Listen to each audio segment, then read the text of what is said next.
पूरा एप्पल भी दिखा सकते थे यार, लेकिन वो कटा हुआ क्यों दिखाया? और क्या आप जानते हैं फरारी के लोगों में घोड़ों को टांग उठाकर क्यों दिखाया गया है? और भी तरीके से दिखा सकते थे। स्टारबक्स कॉफी शॉप के लोगों में अचानक ही महिला के बाल कैसे खड़े हो गए, इन सब के पीछे देखिए बहुत ही रोचक कहानी है। तो दोस्तों इस वीडियो को एंड तक जरूर देखिए बिना स्किप किए, क्योंकि आज आपको बहुत मजा आने वाला है। वीडियो को लाइक कीजिएगा, चैनल सब्सक्राइब कर दीजिए, बेल आइकन प्रेस कर दीजिए ताकि आपसे कोई भी वीडियो मिस ना हो। आइए शुरू करते हैं Hyundai के साथ। 200 सेंट्रो कार पूरे हिंदुस्तान में धूम मचा चुकी है। ये बात बिल्कुल सच है। एक समय था जब इस देश में हर मिडिल क्लास फैमिली की पहली पसंद सेंट्रो कार हुआ करती थी। Hyundai कंपनी को ये पूरी दुनिया में स्टैब्लिश करने में सफल हो गई। लेकिन आज हम प्रोडक्ट की बात नहीं करने वाले हैं, आज हम बात करने वाले हैं कंपनी के लोगो के बारे में। क्या आपने गौर किया है इस Hyundai कंपनी के लोगो पर क्या लिखा हुआ है? देखिए आप में से 90% लोग कहेंगे ये H है, लेकिन दोस्तों ये गलत है। हम आपको बता दें इसके लोगो का क्या मतलब है। दोस्तों अगर आप गौर से देखेंगे तो आपको पता चलेगा इस लोगो में दो लोगों को हाथ मिलाते हुए दिखाया गया है। जी हाँ, इसका मतलब ये होता है कि Hyundai के कस्टमर कंपनी से बहुत खुश हैं। वहीं साथ में ये सर्कल भी है, जिसका मतलब ये होता है कि Hyundai पूरी दुनिया के लिए बनी है। क्या आप ये बात जानते थे? नहीं जानते होंगे। चलिए बात करते हैं Amazon के बारे में। वही आजकल के जमाने में कोई किसी को जाने या ना जाने, लेकिन Amazon को सब जानते हैं, बच्चा बच्चा जानता है। आप भी बहुत ऑर्डर्स करते होंगे इस साइट से। दोस्तों क्या कभी आपने सोचा है कि इस कंपनी के लोगों का क्या मतलब है? आप चौंक जाएंगे जब आपको पता चलेगा इसको कैसे डिजाइन किया गया है। जी हाँ, मैं आपको बताना चाहूंगा कुछ साल पहले तक Amazon के लोगों के नीचे एक सिंपल सी लाइन बनी रहती थी, लेकिन बाद में इसको बदल दिया गया। आप देखिए एक एरो बना हुआ है जो कि A to Z तक मार्क किया गया है। दोस्तों आपको बताना चाहूंगा इसका मतलब होता है कि अब Amazon पर दुनिया का हर सामान मिलता है। यही वजह है कि इसके लोगो पर A to Z मार्क किया गया है ना इंटरेस्टिंग लॉजिक इस बड़ी कंपनी के लोगो में। Number 3, Apple. अब बात करते हैं दुनिया की सबसे ताकतवर कंपनी के बारे में।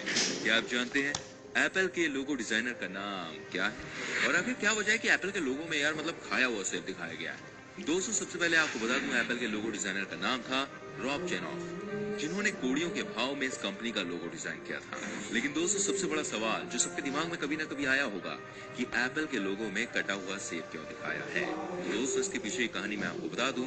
जिसने इस लोगो को बनाया था यानी कि रॉब ने, उसका ऐसा मानना था अगर वो पूरा एप्पल दिखा देते हैं तो हो सकता है लोग उसको कुछ और ही समझ लें। उनके कहने का मतलब था कि ऐसा हो सकता है कि लोग पूरे सेब वाले लोगों को टमाटर समझ लें।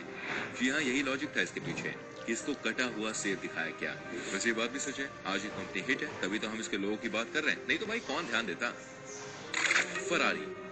दोस्तों क्या आप जानते हैं फरारी कार के लोगों में घोड़े को सिर्फ दो टांगों पर खड़ा हुआ क्यों दिखाया है? आप में से 90% से भी ज्यादा लोग ये बात कहेंगे क्योंकि फरारी कार जो है वो स्पीड के लिए जानी जाती है। ऐसे में घोड़े का लोगो भी रफ्तार को दिखाता है। लेकिन दोस्तों ये बात बिल्कुल सही नहीं है। जी हाँ, घोड़े का फरारी कार के लोगों में रफ्तार से कोई लेना देना नहीं है। आज मैं आपको बताता हूँ इसके पीछे की रियल कहानी। दोस्तों लोगों का घोड़ा फर्स्ट वर्ल्ड वॉर के लेजेंडरी फाइटर पायलट फ्रांसिस्को बैरका के हवाई जहाज पर बना होता था। फरारी के ओनर को एक बार फ्रांसिस्को की मां से मिलने का मौका मिला और उन्होंने फरारी के ओनर को ये घोड़े का साइन गिफ्ट के तौर पर दिया और कहा था कि ये आप अपनी कंपनी के लोगों में यूज करना क्योंकि ये गुड लक लेकर आता है। तो ये कहानी है फरारी के उस घोड़े वाले लोगों की। वैसे वाकई में यार गुड लक चार्म है इस लोगों में। आप देखिए फरारी कितनी हिट हुई। विकिपीडिया। दोस्तों जब भी आप किसी चीज के बारे में जानने की कोशिश करते हैं तो सीधे विकिपीडिया से संपर्क साधते हैं। कहने का मतलब ये है आपको हर इंफॉर्मेशन विकिपीडिया से मिलती है। लेकिन दोस्तों क्या आप जानते हैं इस लोगो के पीछे क्या कहानी है? आज मैं आपको बताता हूँ। सबसे पहले मैं आपको बता दूं इसके लोगो में धरती को दिखाया गया है, जिसका मतलब होता है पूरी दुनिया की चीज। साथ ही आपने देखा होगा बहुत सारी लैंग्वेज में इनके लोगो पर कुछ लिखा हुआ है जो दिखाता है हम पूरी दुनिया के लिए हैं। और सबसे इंटरेस्टिंग बात इस लोगो में ये है कि सभी लैंग्वेजेस के अल्फाबेट्स को मिलाकर जो वर्ड बनता है वो है विकिपीडिया। साथ ही दोस्तों आपने ये भी नोट किया होगा विकिपीडिया के लोगो में पूरी धरती नहीं दिखाई गई है। आप जानते हैं इसके पीछे क्या रीजन है? देखिए मैं आपको बताना चाहूंगा। इसका मतलब ये है कि ज्ञान कभी भी पूरा नहीं हो सकता और हमेशा अपडेट करने के लिए इसे जरूरत पड़ती है। यही वजह है कि विकिपीडिया के लोगो में धरती को पूरा नहीं दिखाया गया है। वाकई में कमाल का कॉन्सेप्ट है। टोयोटा। दोस्तों क्या आप जानते हैं दुनिया की सबसे बड़ी ऑटोमोबाइल कंपनी में से एक टोयोटा के लोगों के पीछे क्या कहानी है? अगर आप नहीं जानते तो मैं एक्सप्लेन करता हूँ। दोस्तों टोयोटा कंपनी का लोगो कुछ इस तरह से डिजाइन किया गया है कि कंपनी के नाम का हर अक्षर दिखे। इसके अलावा कंपनी का लोगो सुई धागे को भी दर्शाता है और सर्कल के अंदर दी गई इमेज ऐसी है जैसे धागा सुई के अंदर जा रहा है। ये दिखाता है कि कंपनी की शुरुआत एक टेक्सटाइल बिजनेस की तरह हुई। जब आप इस कंपनी का नाम और जब आप इस कंपनी के लोगो को देखते हैं तो आपको पता चलता है कैसे लोगों में TOYOTA का यूज किया गया है। Super creative. नाइकी। दोस्तों मैं आपको दिखाता हूँ कैसे नाइकी कंपनी के लोगो को डिजाइन किया गया है। आपको बता दूं ये दुनिया की सबसे बड़ी कंपनीज में से एक है, इसमें कोई शक नहीं होना चाहिए। लेकिन आपको बता दूं इस कंपनी का लोगो भी शायद आप कह सकते हैं सबसे सस्ते में बन के तैयार हुआ है। जी हाँ, मात्र $35 में नाइकी का लोगो डिजाइन कर दिया गया था। दोस्तों बात यह है कि कंपनी के ओनर ने कॉलेज स्टूडेंट से लोगो बनवाने के लिए कहा। उन्होंने इसका लोगो सिर्फ $35 की रकम में पूरा कर दिया। कहते हैं जब पहली बार कंपनी के ओनर ने लोगो देखा तो बहुत ज्यादा खुश नहीं हुए, लेकिन बाद में जब कंपनी ग्रो करने लगी तो सब कुछ अच्छा लगने लगा। हजारों करोड़ों की कंपनी और लोगो बना सिर्फ $35 में। क्या बात है यार। लेकॉस्ट। वेल दोस्तों क्या आप जानते हैं लेकॉस्ट कंपनी के लोगो में किस जानवर की फोटो का यूज किया गया है? बिल्कुल सही कहा आपने, क्रोकोडाइल। क्या आप जानते हैं इसके पीछे की कहानी क्या है? चलिए मैं आपको बताता हूँ। दोस्तों क्रोकोडाइल की कहानी यह है कि इस कंपनी के फाउंडर इंटरनेशनल टेनिस खिलाड़ी रह चुके हैं। इनका नाम है रेनी लेकॉस्ट। लेकिन दोस्तों लेकॉस्ट के लोगों में क्रोकोडाइल कैसे आया, इसकी शुरुआत देखिए तब हुई जब रेनी लेकॉस्ट अपने फ्रेंड के साथ एक टेनिस मैच खेल रहे थे। उनके दोस्तों ने कहा कि अगर मैं आपको हरा देता हूं तो आप मुझे क्रोकोडाइल जैसे दिखने वाला बैग गिफ्ट कर देना।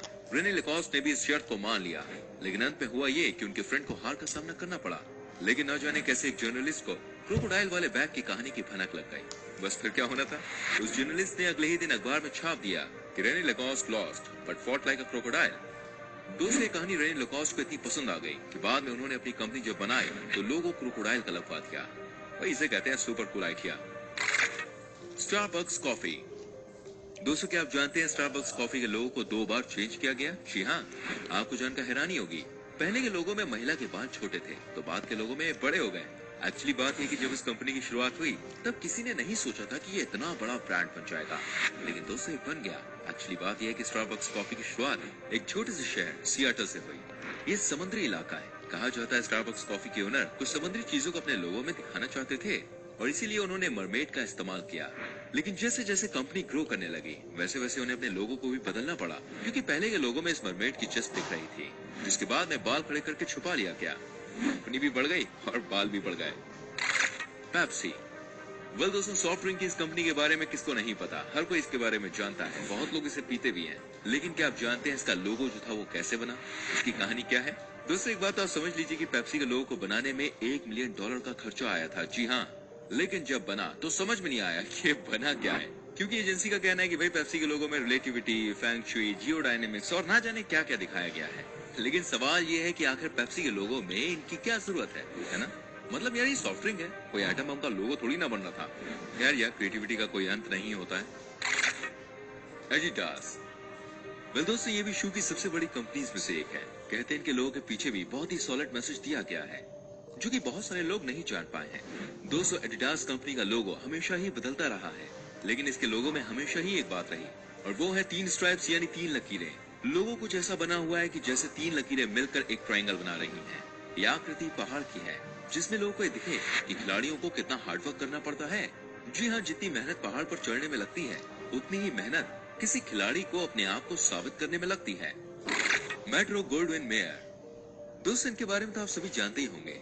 ये है बड़े प्रोडक्शन हाउस हॉलीवुड में। लेकिन क्या आप जानते हैं इनके लोगों में जो दहाड़ते हुए शेर को दिखाया जाता है उसके पीछे बहुत ही फेक स्टोरी बनी थी। जी हाँ दोस्तों, दुनिया भर में इस बात को फैलाया गया कि इस लोगो को क्रिएट करते समय शेर को परेशान किया गया। देखिए किसी भी जानवर को ऐड के लिए परेशान करना बहुत ही बड़ा विवाद है। मैं आपको यहाँ ये चीज क्लियर कर दूं कि मेट्रो गोल्डविन मेयर के लोगो के डिजाइन के समय किसी भी जानवर को बिल्कुल भी परेशान नहीं किया गया। ये सारी की सारी कहानी बिल्कुल फेक साबित हुई। बाद में पता चला कि शेर ट्रेंड थे और खुद ही इसने एक्ट किया था। BMW। दोस्तों क्या आप जानते हैं सुपर रिच कार कंपनी के लोगों के पीछे क्या कहानी है? आप भी जानकर हैरान हो जाएंगे। देखिए कई सारे लोगों ने कई तरह की बात की, लेकिन कंपनी ने इस बात को क्लियर किया। कई लोगों को ऐसा लगता है कि BMW के बीच का हिस्सा असल में किसी रोटेटिंग फैन यानी कि घूमते हुए पंखे को दर्शाता है। दरअसल ये एरोप्लेन को दर्शाता है, क्योंकि BMW का इतिहास एक एविएशन कंपनी की तरह था।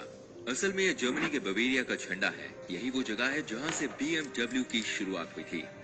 Mercedes Benz. दोस्तों डेमलर मोटर एंड जेसलशाफ्ट ने अपनी जर्मन ऑटोमोबाइल के लिए 1909 में स्टार लोगों की एक जोड़ी को ट्रेडमार्क किया था, जिनमें से एक में 3 डंडे और दूसरे में 4 थे।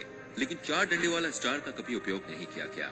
मशहूर 3 डंडे वाला स्टार एक प्रतीक से प्रेरित था और 1926 में कंपनी के विलय के बाद मर्सिडीज बेंज की उम्मीदों का प्रतिनिधित्व करता था।